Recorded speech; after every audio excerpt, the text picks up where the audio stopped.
कि बचपन खो चुका है कहीं किसी पुराने से मोड़ पर, जवानी भी है जा रही अपने लड़कपन की छाप छोड़कर, आएगा बहुत जल्द वो मंजर भी लोग जिससे अक्सर डर जाते हैं। इन 3 हिस्सों में सिमट जाती है ज़िंदगी और बाद में लोग मर जाते हैं।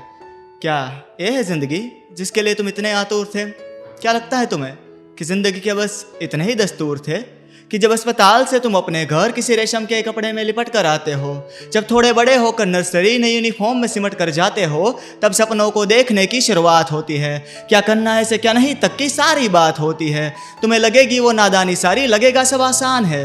कभी कोई चेहरा दिखेगा तो सवाल भी होगा कि इतना क्यों परेशान है। तुम मुझसे पूछोगे उसकी बेबसी की वजह। कुछ दिनों तक दिखता रहेगा वो चेहरा ही हर जगह, फिर भी लाख कोशिशों के बाद भी तुम उसको समझ नहीं पाओगे। कोशिश करना चाहोगे फिर भी पकड़ तुम उसकी दुखती नस नहीं पाओगे। तब आखिरकार वो कह देगा कि बेटा तुम अभी बच्चे हो, उम्र पड़ी है सारी अभी, ये दुनियादारी समझने में तुम अभी कच्चे हो। तब लगेगा कि यह क्या नशा है जिसका किए बगैर ही इतना फितूर है। पर अभी बच्चे हो ना तो नहीं समझोगे कि ज़िंदगी के क्या दस्तूर है। उसके बाद जब तुम अपना कदम रखोगे उस लड़कपन वाली जवानी में, तब रुख बदलेगा सारा माहौल, एक मोड़ आएगा कहानी में। जब तुम्हारे सपने तुम्हें तुम्हारी आंखों के सामने टूटते नजर आएंगे, जब तुम्हारे अपने तुम्हारे अपनों की रूठने की खबर लाएंगे, और कुछ वक्त के बाद दिलों का टूटना भी होगा। सोचा नहीं होगा ना वैसे लोगों का साथ छूटना भी होगा। बाद में बदलते वक्त का बहाना लेकर तुम भी बदल जाओगे। रोना धोना जिद उम्मीद सब छोड़कर तुम भी संभल जाओगे। तब तुम ठान लोगे कि चाहे जो भी हो जाए अब मुझे कोई फ़र्क ही नहीं पड़ेगा, मुझे किसी की परवाह नहीं, सही तो बहुत दूर की बात, मुझे अब कुछ गलत भी नहीं लगेगा। लाजमी ऐसा लगना, क्या करे ज़िंदगी की कहानी का दौर है। रुको, क्या मैंने आपको बताया कि दुनिया में 7.7 बिलियन लोग और हैं? फिर आएगा नया चेहरा, फिर से तुम पिघल जाओगे। दर्द सारा महसूस है ना तुम्हें, फिर भी उसी राह निकल जाओगे।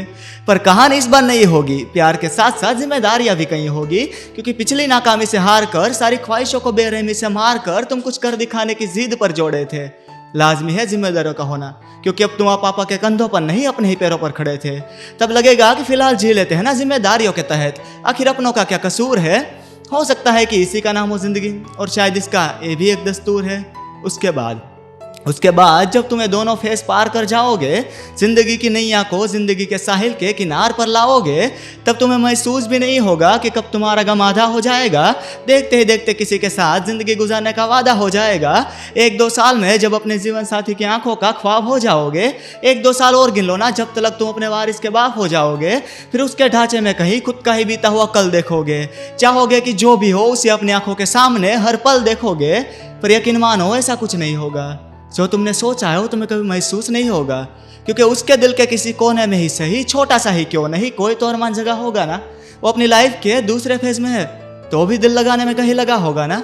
अब तुम एक सवाल पूछोगे कि नई नस्ल आखिर कर क्या रही है, जिंदगी पड़ी है जीने को, एक ठोकर लगने पर आखिर मर क्या रही है। पर जरा सोचो, क्या जरूरी है ऐसा कुछ भी सोचना? जवाब तो जानते हो ना तुम, तो क्या लाजमी है ऐसा कुछ भी पूछना? क्योंकि वो जो कर रहे हो कभी ना कभी तुम भी तो किया करते थे, और संस्कारों का हवाला तुम्हारे बुजुर्ग तुम्हें भी तो दिया करते थे। और तुम जानते हो कि बड़े बुजुर्ग एक बात हमेशा कह कर जाते हैं, हमारे पास जो होता है ना हम वही अपने बच्चों को देकर जाते हैं।